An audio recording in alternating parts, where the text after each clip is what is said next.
And you know, we're dealing with some stuff here, and I'm saying some things that are so different to everything that we hear, as Rob said, as in his prayer, in the media, and on television, education, just everywhere today. We are getting a totally different message, totally different interpretation of the evidence that is out there. And so some of these ideas that I'm sharing with you, they take a bit of processing. They are so different to everything that we are constantly hearing. And remember, our worldview is constantly being informed by the things that are out there. And how often are we exposed, we or our children or our grandchildren, how often are we exposed to this kind of information? And if we think about it, we'll realize very, very seldom, if ever. Probably the vast majority of people are never, ever exposed to this type of information.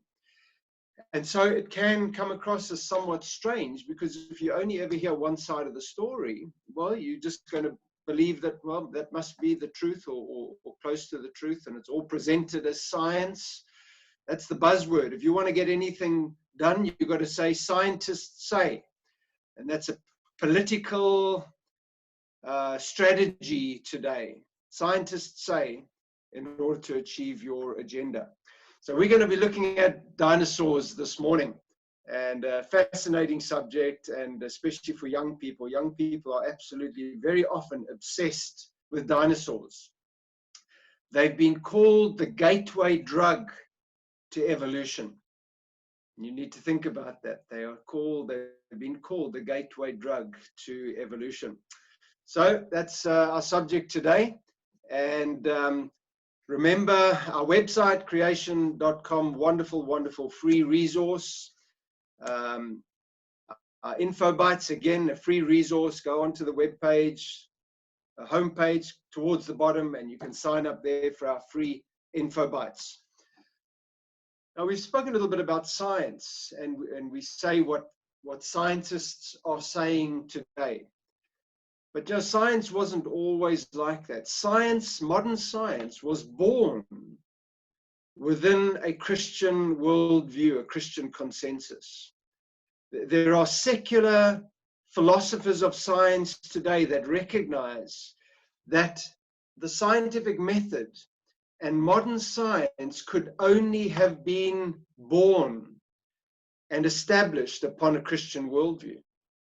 Because Christians believe that there is an intelligent, all-powerful, ordered, purposeful, creative God. And therefore, if we look into the universe, we should find purpose and law and order and design. And so science began within a Christian biblical worldview. And just about every one of your fathers of the different fields of modern science were Bible-believing Christians. And they did their science within a Christian paradigm. Maxwell, Faraday, Louis Pasteur, Johannes Kepler. I could go on and on. Probably your most famous of all, Isaac Newton. They all had a Christian biblical worldview, and they believed that God was the creator. Carolus Linnaeus, that I've got up on my screen here, he established the binomial classification system for classifying the different forms of life. Tyrannosaurus rex, Homo sapiens. That classification system was developed by Carl Linnaeus, Bible-believing, creation-believing Christian. The earth's creation is the glory of God as seen from the works of nature by man alone. Just one of his quotes. Okay, so let's get on to dinosaurs. Thank you for coming on a date with dinosaurs and fossils. I'm the dinosaur. And Tony, fossil?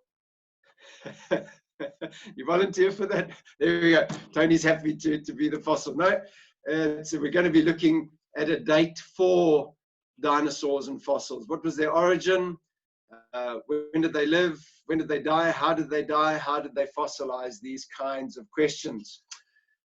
Now, if we listen out on the media and on what our young people are taught in education system today, when are we told that dinosaurs went extinct? Have you got an answer for me? Just unmute and give me the answer and then mute again. When are we told that dinosaurs went extinct? Come on, who knows their dinosaurs? Ask your young people, they'll answer the question for you.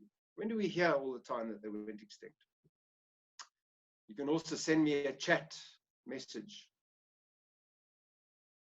Any takers? No? Well, you old guys, don't you know the answer to this? Okay, well, when the meteor. You don't want the fossils answer, but it's millions of years, isn't it? Okay, millions of years ago. In fact, if you listen out, we're told at the end of the Cretaceous period, about 65 million years ago, the dinosaurs went extinct. Now, obviously, that claim cannot be true and the Bible true at the same time. And we're going to look at a number of reasons for that. These very, very contradictory views of history cannot both be true. So we're going to look at the 7 Ds of dinosaur. Firstly, their origin, their design, where they come from, their dating, when did they live, the deluge, their discovery in the modern era, their diet, their decline, how did they go extinct, and then what do we do with this information? And firstly, their design, where do they come from? Well, according to evolution, they evolved out of this evolutionary process.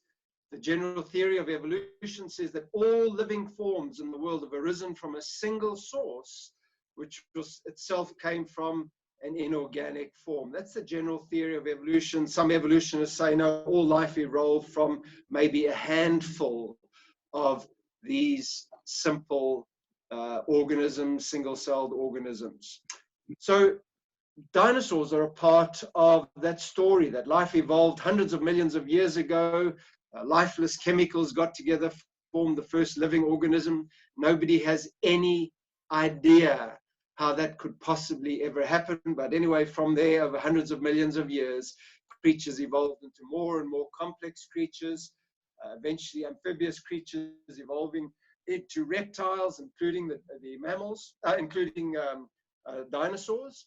And then reptiles evolved into birds and mammals eventually evolved into man, and dinosaurs are part of that story. And doesn't science tell us that? Well, we've already looked at this the last couple of days, that there's 2 fields of science or categories. The one is operational, experimental, observational, testable, repeatable science that gave us the wonders of the technologies that we enjoy in the world today, including laptops and things like Zoom. But there's this other category, historical or forensic science, looking at evidence from the past and interpreting the evidence, because we cannot go back into the past and observe the origin of these things, where they came from, how they lived, how they died. We cannot observe and test and experiment in the past. So it's a different type of science. And the scientists, all scientists have got the same evidence. They've all got the same fossils and cells and mountains and canyons and valleys. Guys, you're pushing something. And my apologies.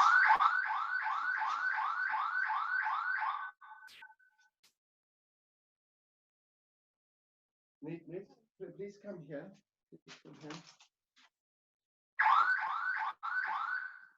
And just push 0402. I don't know why it's doing. My apologies, guys. The alarm going off here. Okay, so Glad to see other people also have that problem. I just started this morning, and we come to the evidence and we interpret it based upon our belief system, our worldview, our philosophy. And I'm going to illustrate this for you again. Somebody's already mentioned it this morning. I think Stevie said to us, when I asked, when did dinosaurs go extinct? She said, well, the Earth was hit by a meteor or asteroid. Yucatan Peninsula left this massive big crater, and that led to the extinction of the dinosaurs 65 million years ago. So that's what we continually hear scientists say. Science says that that led to the extinction of the dinosaurs. Listen to this scientist here. He's an evolutionist.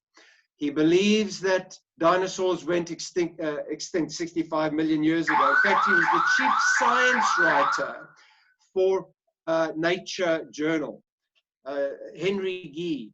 And he said this: nobody will ever know what caused the extinction of the dinosaurs because that we weren't there to watch it happen. We weren't there to watch it happen. So you see, he's saying the same thing that I've said to you. We cannot go back into the past and observe these things. We look at the evidence in the present and we tell a story about the past. The dinosaurs, the scientists, evolutionists are always looking for so-called transitional fossils, fossils of creatures somewhat in between the reptiles and birds, or dinosaurs and birds. And in between, fossils of creatures in between your major groups of animals, because they need to be there if evolution is true. Darwin was very troubled by the lack of transitional fossils. Well, we're 200 years more after Darwin, and there's still only a handful of claimed transitional fossils that even other evolutionists dispute that they are transitional. Well, a few years ago, National Geographic magazine did a 10-page full-color article trumpeting Archaeoraptor as the fossil of a transitional creature, somewhat in between reptiles and birds. Well, guess what? Sometime later, it was discovered that, like most things today, Archaeoraptor was made in China. Some enterprising Chinaman had taken 5 different fossils. He had pieced them together, sold them to a gullible scientist. I hope he got lots of money for it. Now, National Geographic later printed a small retraction. They recognized that it was a fraud. But what I'm trying to illustrate to you is the subjective nature of interpreting the evidence. Many scientists had looked at that fossil and believed it to be a transitional fossil. So the evidence doesn't speak for itself. It's interpreted. Well, as believers, as Christians, we should begin with the Bible. This should be our authority to provide us a historical framework of interpreting the evidence, rather than scientists, secular scientists, often atheist scientists with their ever-changing ideas. The Bible should be our authority. And if we look at the Bible, God created the heavens and the earth in 6 days. And on day 6, he created all land-living, air-breathing animals and the first man and woman, Adam and Eve. Now, dinosaurs were land-living, air-breathing animals. And so if we take God at his word, it means that dinosaurs were created on day 6. We sometimes call the flying reptiles and marine reptiles, sometimes they refer to as dinosaurs, but strictly your classification, dinosaur was land-living, air-breathing animals. And you know, Exodus repeats this. When God gave the law on Mount Sinai to Moses, inscribed by the hand of God himself, and he gave the basis of the Sabbath day, of the Jewish Sabbath. He said, for in 6 days the Lord made heaven and earth, the sea, and all everything that is in them, and rested on the seventh day. So in 6 days, God made the heavens, the earth, the sea, and everything that is in them. And so, of course, the question is, well, does everything include the dinosaurs? Yes, everything means everything. The word, Hebrew word kol, it means everything. So the dinosaurs were part of that 6 days of creation, inscribed by the hand of God on tablets of stone himself. So there we've got two claims, one from the Bible and one from philosophical naturalism. The rule that there is no God allowed in interpreting the evidence. So let's look at the dating. Again, one of your early, let's call him a geologist, Nicolaus Steno, the father of modern stratigraphy. He had a biblical worldview. And as he looked at the sedimentary rock layers that cover about 80% of the Earth's surface, he saw them as a confirmation of the biblical history of creation and of the flood. And he believed that most of these sedimentary rock layers had been laid down during that 1 year catastrophic judgment flood of Noah's Day, which we spoke about yesterday and the day before that. But with the so-called coming of the Enlightenment, people like Charles Lyell, a Scottish lawyer and a geologist, in private letters, by the way, he's the real father of modern geology. In private letters to friends, he said things like this, that I am sure you may get into the quarterly review what will free the science from Moses. Will free the science from Moses. Science of geology, science of biology will free it from Moses. In other words, he no longer wanted to interpret the evidence. He refused to interpret the evidence through a biblical framework. Is that a scientific statement that he made there? Or is that a philosophical statement? It's philosophical, isn't it? He's refusing to acknowledge God and the authority of the Bible, and he is wanting to provide a different interpretation, but it's not driven by the science, it's driven by an underlying philosophy. And he began, or he advanced this formulation, this interpretation of these sedimentary rock layers having been laid down over vast periods of time, maybe one very fine layer per year, these fine lamina, one per year, and developed the scheme of millions, 100 millions of years of Earth formation. But there's, what's the problem if that is a record of millions of years, the sedimentary rock layers? Massive problems, well, because it's not just rocks. We find billions and billions of dead things in those rock layers. So it's also a record of suffering, cancer, carnivory, and death on an unimaginable scale. And if his interpretation of the rock layers was true, it means that by the time man was on the scene, and if we believe in God, that God created Adam and Eve, he put Adam and Eve into this kind of environment of suffering, carnivory, and he said, isn't it very good? And of course, we know that suffering and death and disease is not very good, and the Bible agrees with us. God calls death the last enemy to be destroyed. Think about that. Why would he then call that kind of earth very good? It's an enemy. Death and suffering is a result of Adam, the federal head of creation's rebellion against this creator. So let's look at some dating. And I said to you 2 days ago that there are some of these radioisotope dating methods that support the biblical geochronologies or chronogenealogies of thousands of years and not millions of years. Carbon-14.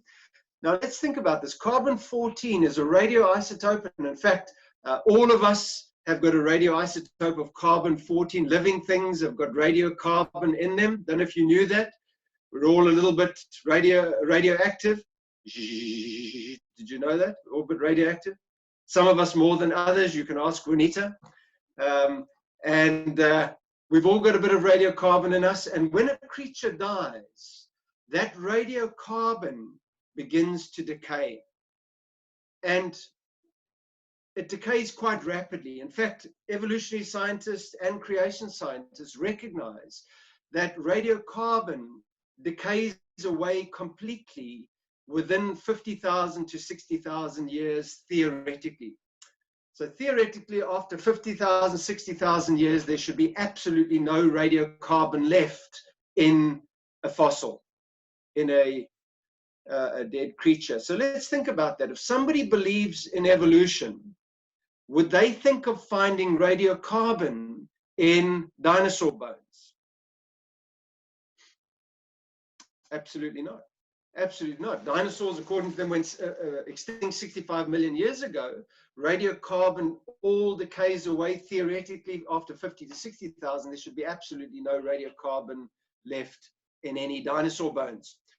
Well, a few years ago, some European scientists, don't know their background at all, they presented their work at a secular geophysics conference in Singapore, and they had taken a number of different dinosaur samples, dinosaur bones. They'd sent them off to various radioisotope dating laboratories who tested for radiocarbon. Every single one of those dinosaur bones samples came back with radiocarbon detected that gave ages of between 20,000 and 40,000 years old. In fact, one came back dated at 1960. That's the rock star that I showed you earlier, but we'll discount that one. The 20,000 to 40,000 years old.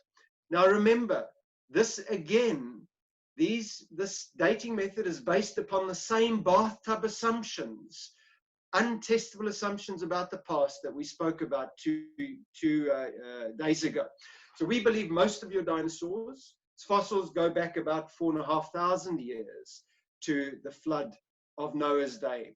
But you see how one radioisotope dating method totally contradicts other dating methods. Which one do we believe?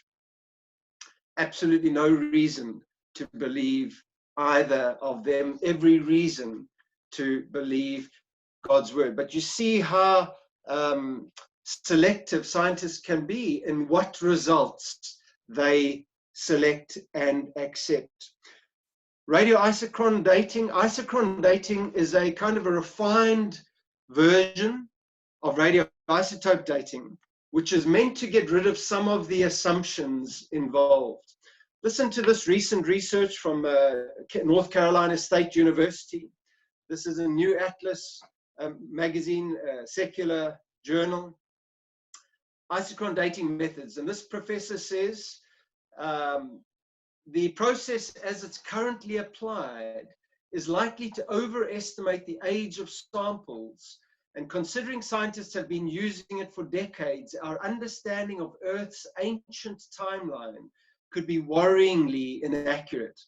If we don't account for differential mass diffusion, we really have no idea how accurate a radioisotope date actually is. Let's see how this is applied. Very famous sedimentary rock formations in South America, Santo Domingo Formation. And there are fossils in those rock layers, trace fossils of ferns, that evolutionists believe these layers are 200 million years old based upon those trace fossils, those fern fossils being in the rock layers. And some scientists went there a number of years ago. They conducted argon dating to date the rock layers, and they got a result of 212 million years old. And they were happy with that because it was kind of in the ball game of what they were expecting.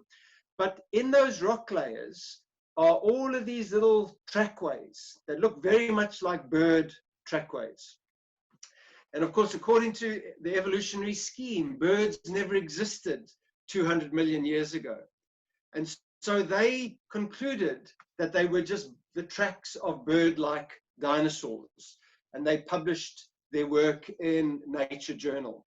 But as those trackways were examined, eventually scientists realized it's undoubtedly these are bird trackways. In fact, they even identified them as sandpipers, those cute little birds that run up and down the beach as the waves come in and out.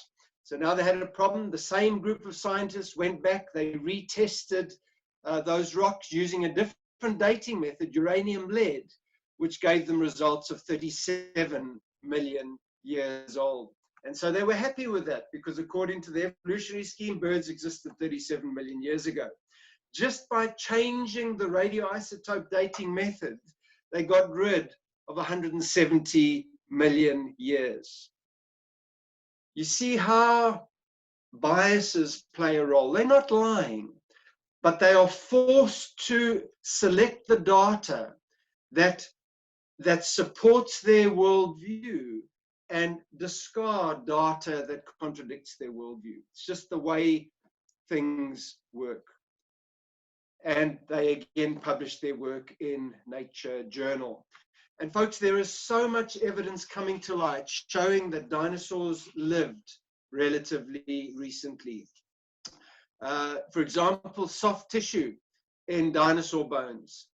Dr. Mary Schweitzer, American scientist, believes in evolution, was examining Tyrannosaurus rex samples under a microscope years ago, and she began to find what seemed to be soft tissue, sinews, blood vessels, what have you. She says, as the fossil dissolved, these transparent vessels were left behind. It was totally shocking.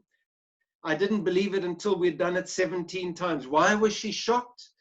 Because she knows when creatures die, their biological material falls apart, decays quite, and decomposes rapidly. But she's a good scientist. She made her observations 17 times. She said it was like looking at a slice of modern bone, but of course I couldn't believe it. The bones are 65 million years old. After all, how could blood cells survive that long? She even began to find blood cells, portions of DNA sequences, even osteocytes, real bone proteins, and what have you. And more of this is being discovered. And she began to write up her research. And she said, for a while she couldn't get published. She said, I had one reviewer tell me he didn't care what the data said. He knew what I was finding wasn't possible. So I wrote back and said, well, what data would convince you? And he said, none. You see, it contradicted his worldview. And so he rejected the evidence. Why is it like this? And I'm not saying this about everybody that believes in evolution, but just listen to what the Apostle Peter said 2,000 years ago. He said, in the last days, scoffers will come and they will deny two things. They will deliberately overlook or willfully forget two things. Firstly, that the earth was formed by the word of God. They would willfully deny a supernatural creation. And secondly, that the world that then existed was deluged with water and perished. They would deny the one-year judgment flood of Noah's day. Folk, is that the world in which we live today? An absolute denial of God's creation and of the judgment flood of Noah's day. Why do they do this? Well, we get some clues. Thomas Nagel, atheist professor at New York University, said, I want atheism to be true, and am made uneasy by the fact that some of the most intelligent and well-informed people I know are religious believers. I don't want there to be a God. I don't want the universe to be like that. Why? Well, if God created us, he knows what's best for us, and he sets the rules. And in our fallen state, we don't accept that easily. There is absolutely no reason not to take God's eyewitness account of creation God himself as the observer of creation, the inspired, inerrant word of God, that God created the dinosaurs roughly 6,000 years ago on the sixth day of creation. So let's look at the deluge, the flood. We spoke 2 days ago about this interpretation of the formation of fossils. This is from an Australian museum. Here you see a dinosaur dies, sinks to the bottom, lies in the bottom of the ocean, decomposes. The skeleton is left behind over millions and millions of years. It's covered in silt and mud, which eventually turns into rock. And then over millions of years more, that rock is eroded away and the fossil is once again exposed. We've already said that is a nonsense. It just doesn't reflect reality. When creatures die, they don't just tranquilly sink to the bottom of the ocean. Bonita and I have paddled out on the lagoon many, many times and around the island. And a few years ago, I was paddling around the island and I saw a rock that I'd never seen before. And I thought, that's peculiar. And I paddled over to it. And there was this big round rock sticking out of the water. And I got closer and closer and closer. And eventually I realized it's an eland, a dead eland. And of course, it had bloated and it was just floating on the surface. And a day later, it was gone, maybe washed out to sea or else scavenged by sharks. And but certainly didn't just sink to the bottom of the water and lie there waiting to be covered in silt. So that's a nonsense interpretation of the formation of fossils. And we've looked at how the Bible gives us an incredible understanding of fossil formation.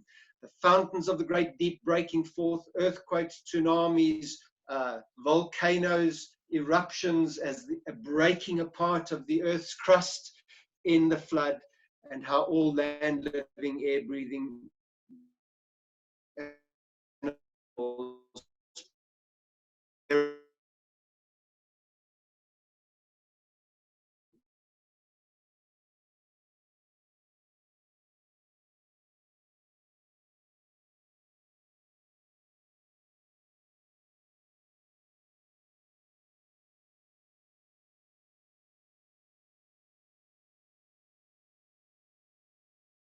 mud flowed 2 years later in just a few hours, and that top layer there again laid down a little while later in just a few hours. So in the right conditions, these sedimentary layers form very, very quickly. And there you can see these fine lamina formed in just a few hours.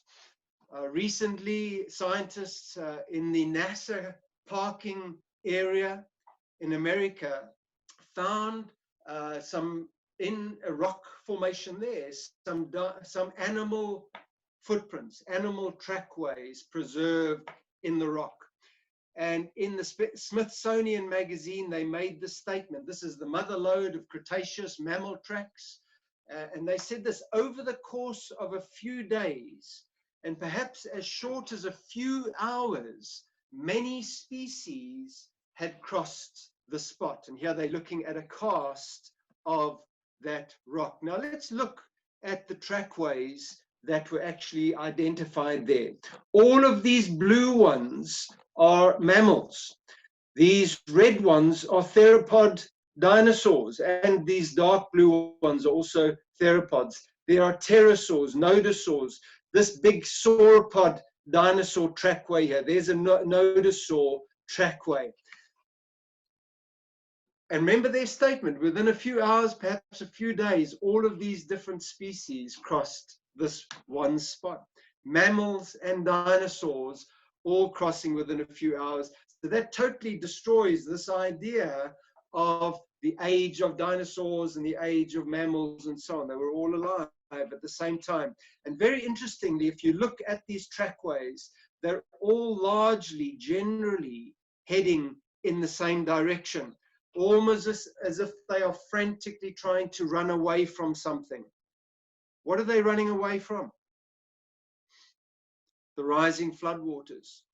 We're told that that process of the breaking apart of the fountains of the great deep continued for 150 days. The waters continued to rise for 150 days.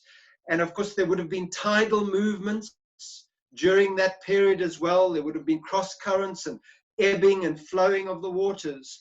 And all of these animals, these mobile animals, desperately trying to run away from the rising flood waters, and at times running through mud, having been exposed, having been laid down, and then as the water ebbed again, running over this mud, and eventually trying to get to higher ground, where eventually they perished, drowned and perished. And many of your dinosaur trackways exhibit the same phenomena of dinosaurs running more or less in the same direction. So folks, that's what happened to most of the dinosaurs. They missed the memo about the flood. Well, the Bible does tell us, though, that 2 of every kind of land-living, air-breathing animal and bird went into, and 7 of the clean kinds went onto the ark with Noah. So 2 of every kind. The Bible says again and again and again. So you think, are you crazy? You're telling me that dinosaurs, these massive creatures, went onto the ark with Noah? Well, the first thing we need to do is dispel this image of the ark. Mrs. Noah up on the deck, hanging out the washing, and maybe a woodpecker pecking on the outside of the ark. We've seen those images from children's Bibles and what have you. The biblical description is absolutely nothing like that. The ark was between 140, 150 meters long, 300 cubits. And there were various cubits, but they were all roughly half a meter long. 25 meters wide, 3 stories, 15 meters high. And it had three decks, 3 stories.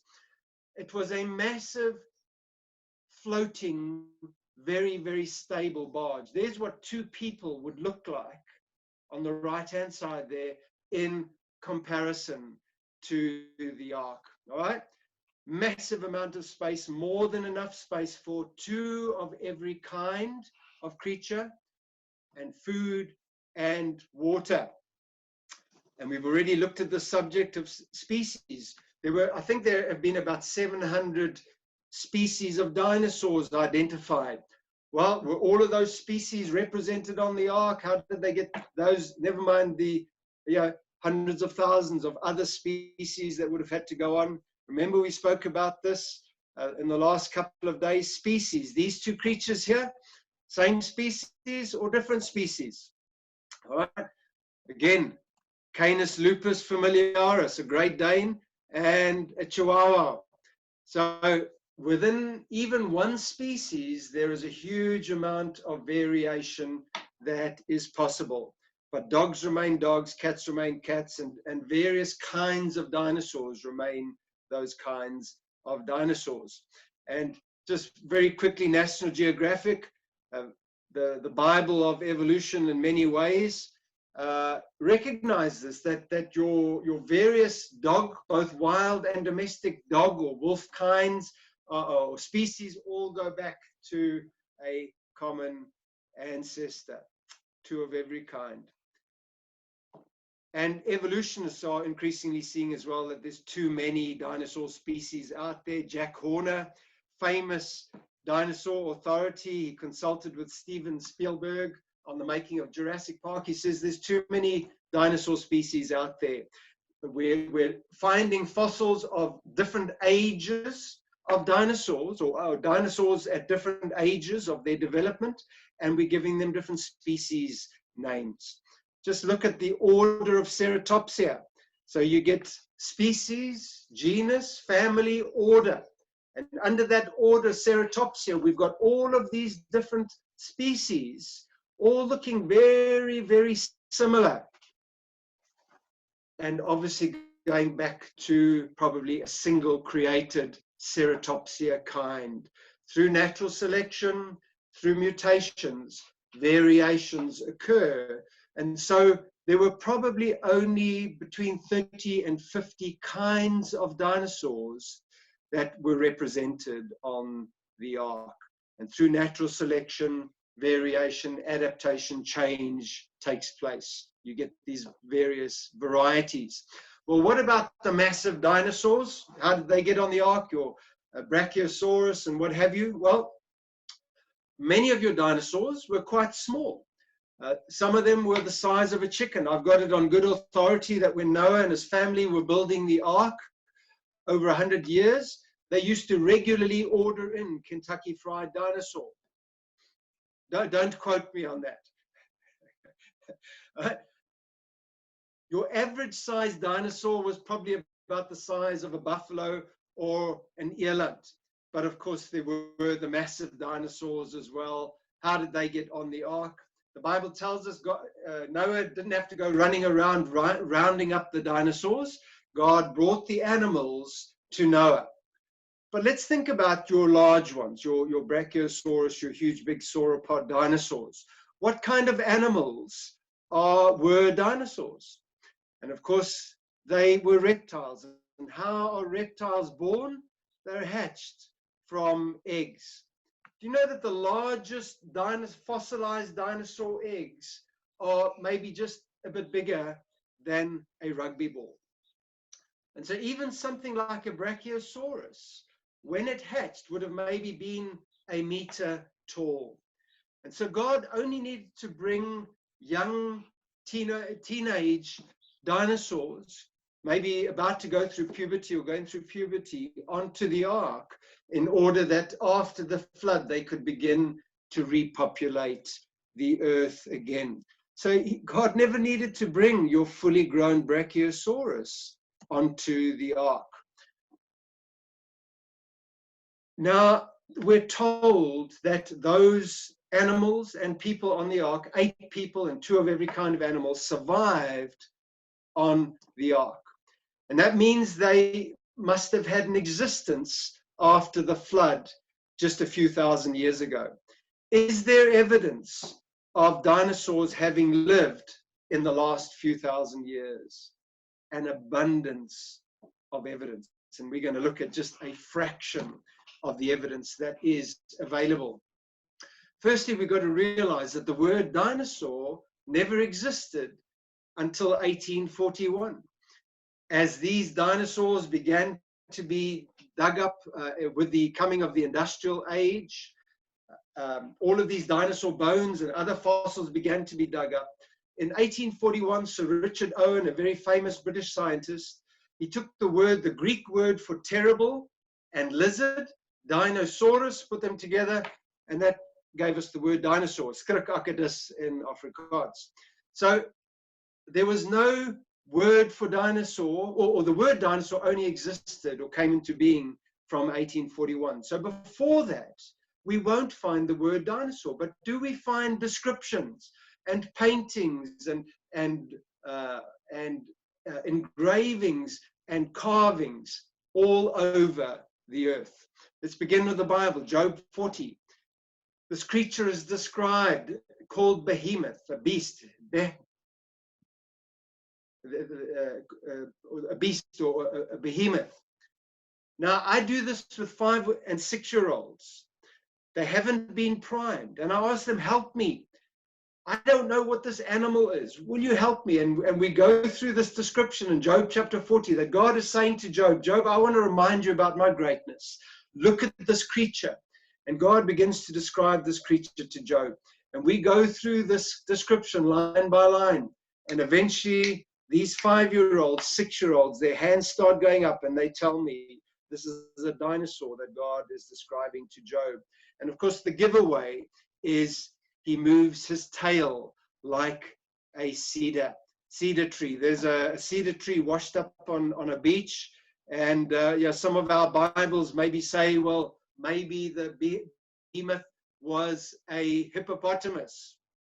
Folks, look at that tail. That's not a tail like a cedar tree. Maybe some Bibles say maybe it's an elephant. Well, I'm afraid that's also a pretty embarrassing tail on an elephant, nothing like a cedar tree. But we look at your sauropod dinosaurs and just look at the magnificence of these tails. Now that is a creature that moves its tail like a cedar tree. Marco Polo, I think we all learned about him in history at school, and in fact, it's still part of the curriculum today. Real individual, real travels, and he kept a record of his experiences and wrote a book, The Travels. I've actually got a copy. I picked it up at a second-hand store in PE last year. And listen to this description of creatures in his book, The Travels. In this province, there are these huge snakes, serpents of such a size, no one could help being amazed even to hear of them, loathsome to behold. They have enormous heads and eyes so bulging that they are bigger than bread loaves. Their mouth is big enough to swallow a man at one gulp.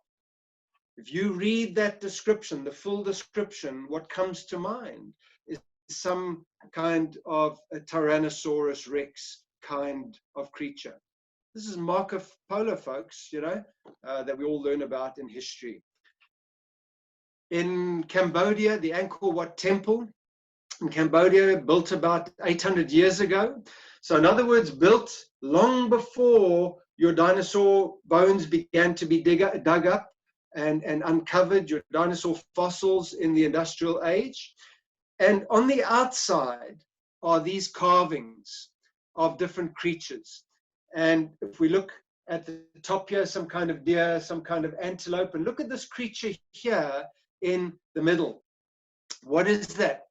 And again, when I'm in a church or a school, young people immediately respond either dinosaur, or they respond more specifically a Stegosaurus. Look at the scales on the back there, and evidently there are traces of spikes engraved or carved on the tail there. So there's a modern secular reconstruction of a Stegosaurus. So the indications are whoever did that carving on the outside of that temple had either seen a Stegosaurus or had one described to him 800 years ago. Juanita and I, we had the blessing of ministering in the UK in 2017 and in England and Wales, and then we took a bit of a tour afterwards, and we went up to Carlisle, just south of the Scottish border, and it's got a beautiful cathedral, and we visited the cathedral, and there's a tourist handout that they give to you when you go in, the things of interest in the cathedral.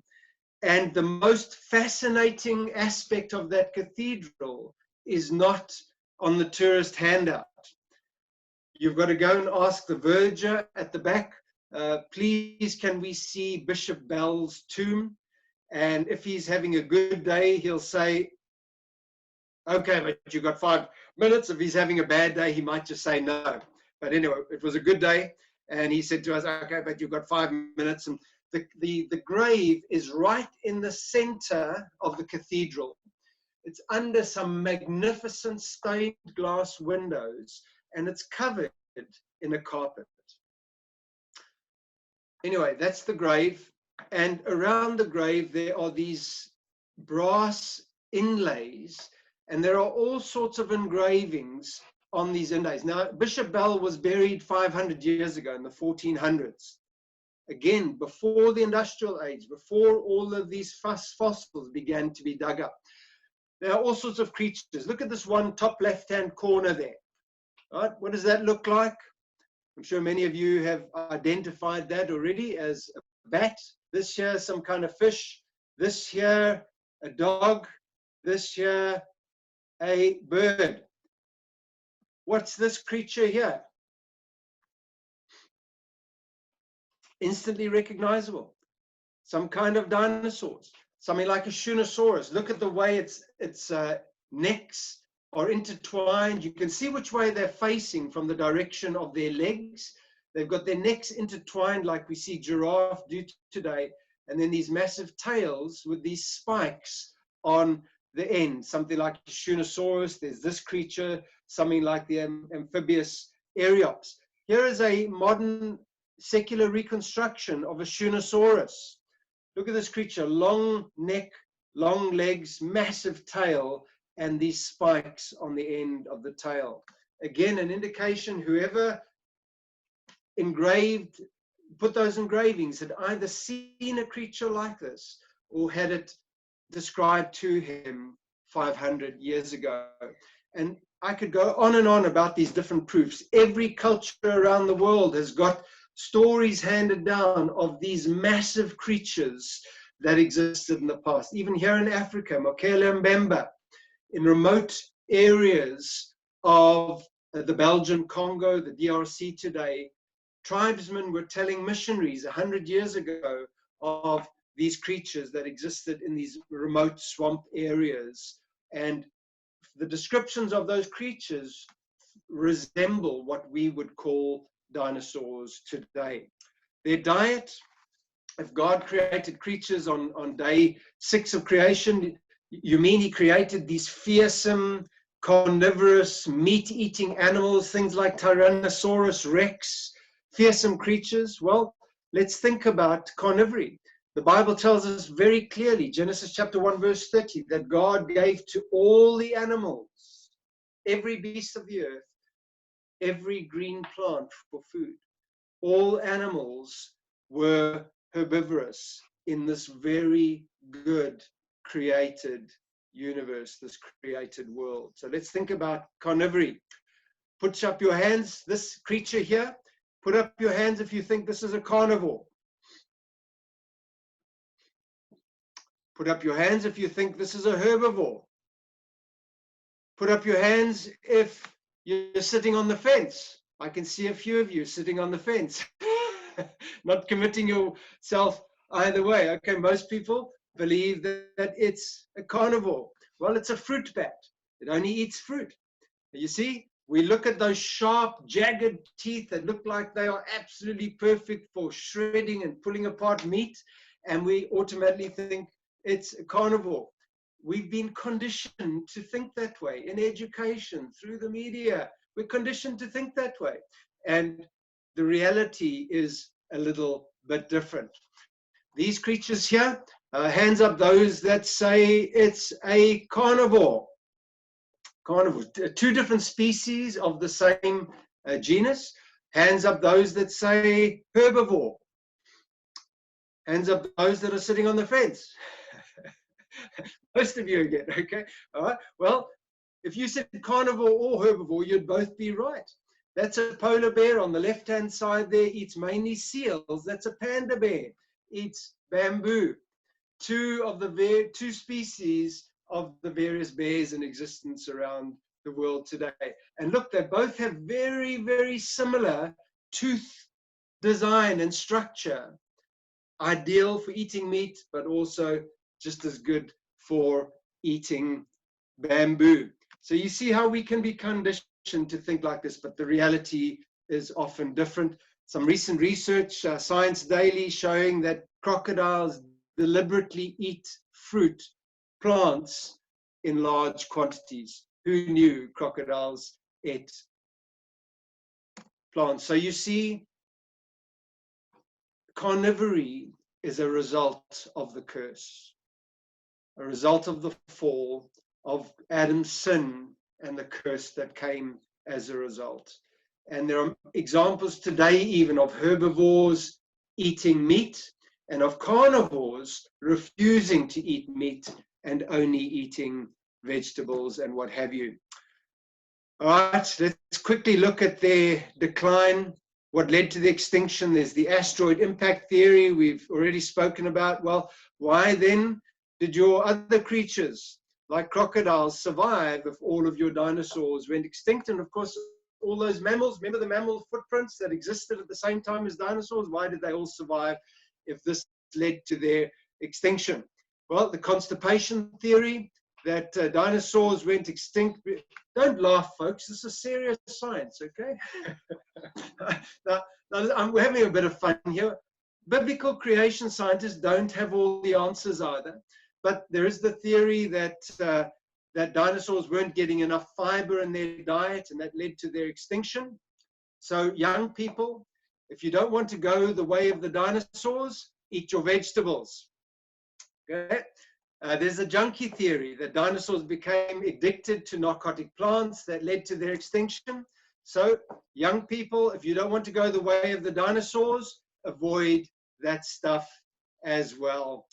All right, so just a wonderful framework the Bible gives us for understanding the evidence about dinosaurs, and the evidence that is out there wonderfully supports that biblical account.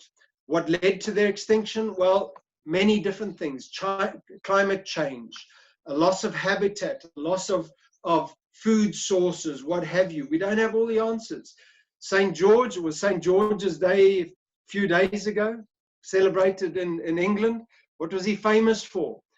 Having slain this dinosaur, or this fearsome dragon creature, during the Crusades that was terrorizing a local community, Beowulf.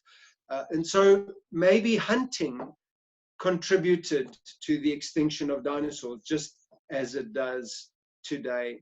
Folks, I've shared a lot of information with you. I began 2 days ago with this verse from Peter, telling Christians to, in your hearts, honor Christ the Lord as holy, and always being prepared, always equipping ourselves to make a defense of our faith. And I left out this last part of the verse. Peter says, do it with gentleness, with kindness and respect. You see, we could fill our heads with this kind of information and win just about any argument we get into relating to origins. And that's not an idle boast. We could win just about any argument and lose the person. Folks, because this isn't about winning arguments. It's about the wonderful authority, the truth, the trustworthiness of the scriptures, and most importantly, about the claims of Jesus Christ on people's lives. So if we share this information, do it with gentleness, do it with grace, do it with kindness, and with the purpose of going on and sharing the wonderful gospel, the good news that Jesus Christ paid for our sin, paid for the sins of this fallen, broken world, this cursed world, that through faith in him we may not perish, but have the promise of everlasting life.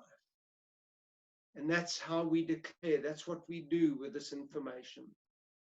And we can equip ourselves using our magazine, the wonderful resources that we have all available on our website, books on dinosaurs, fantastic kiddies books on dinosaurs as well. Just go to our website, creation.com. There's some of the recent articles, fascinating articles, and just go to our store. Sorry, I need to share that again with you. So, share that. So, oops, come on, there we go. There's our homepage. There are some of the articles, recent articles there. And on our store, you can go in there and then go on to Board at Home during lockdown. All sorts of resources there, e-books, audio downloads, video downloads, all sorts of stuff available. These some of the books that I've spoken to you about. There are some discounted packs, 3 books for 300 Rand, but there's all sorts of downloads as well, videos and books, wonderful kiddies resources, kiddies books on dinosaurs, hundreds of books and video resources available on the website. Okay, been a joy to share this with you guys, and maybe we can just take a little bit of time. Anybody got a question that they would like to ask? We've been going for an hour, but maybe a bit of time to answer 1 or 2 questions that somebody may have. Okay, Johan, do you want to maybe unmute for the sake of time? Unmute, give your question, and then mute again. I'll see if I can answer you. Hi, Mark. Thank you for an excellent series on creation. I fully believe in the six-day creation. Just a question that came into my mind while you were teaching is concerning fossils and early civilization from Adam to the Ark. Have they any fossils? I don't know what the population of the Earth was at that stage, but it will obviously be in the region where it started, where the Ark was. If they found any fossils of those perfect human beings in the sediment. Okay.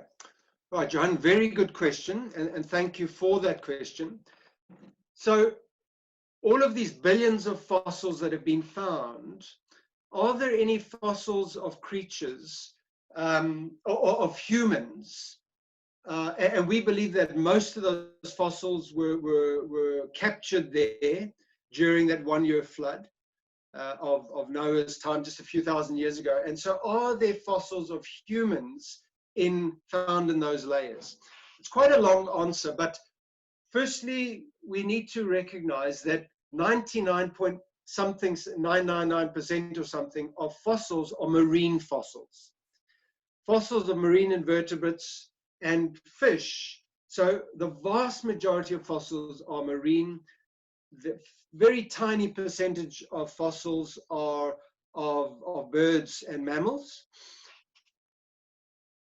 But of those, are there fossils of pre-flood humans? And of course, there would have been a massive population prior to the flood. People lived to vast ages, into their 900s.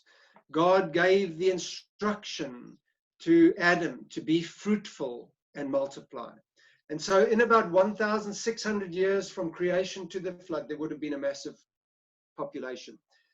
Do we find clear examples of fossils of creatures, of humans from prior to the flood? And the short answer is no.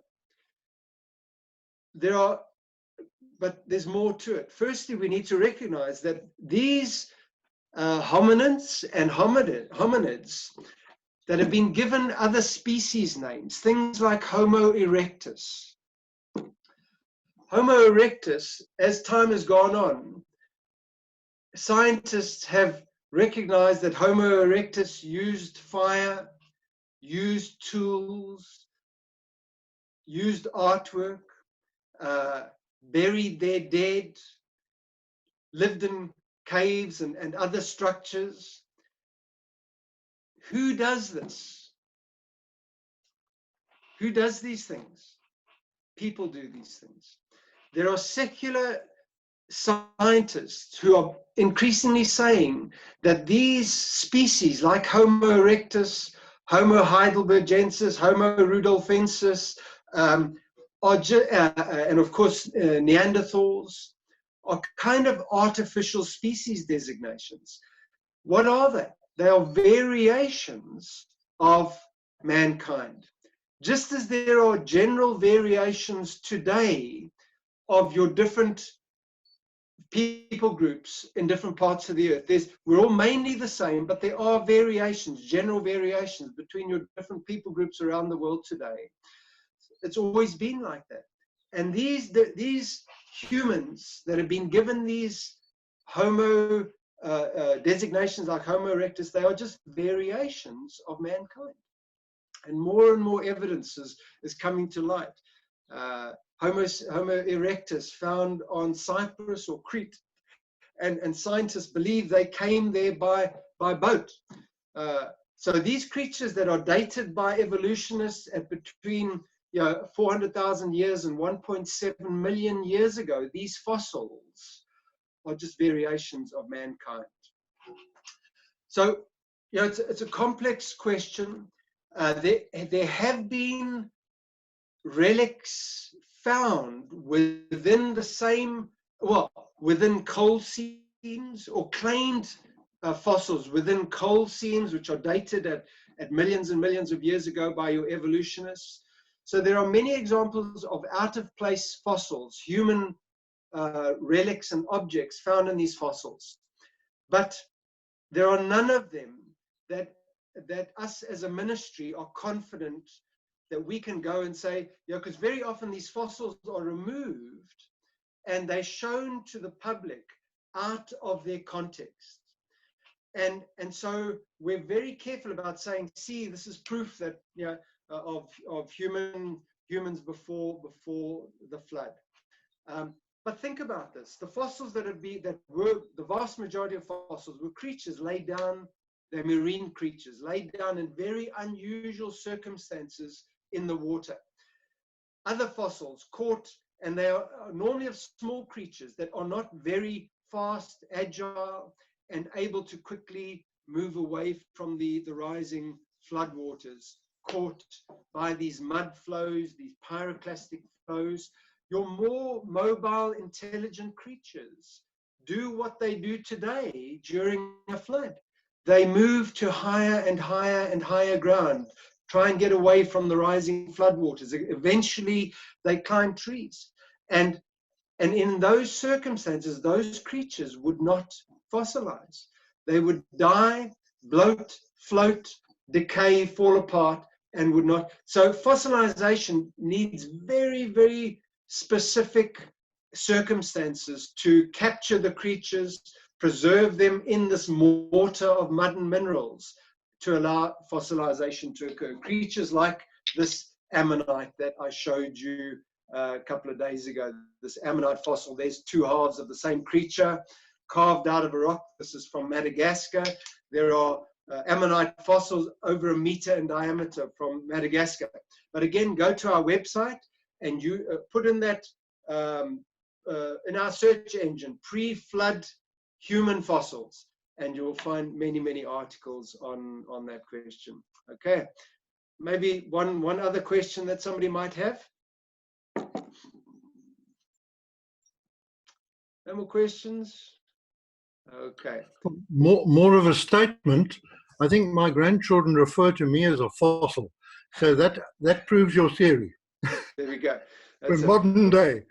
Yeah. Well, if I'd seen you on my screen at the introduction of I might have volunteered you to be the fossil. I volunteered myself as the dinosaur.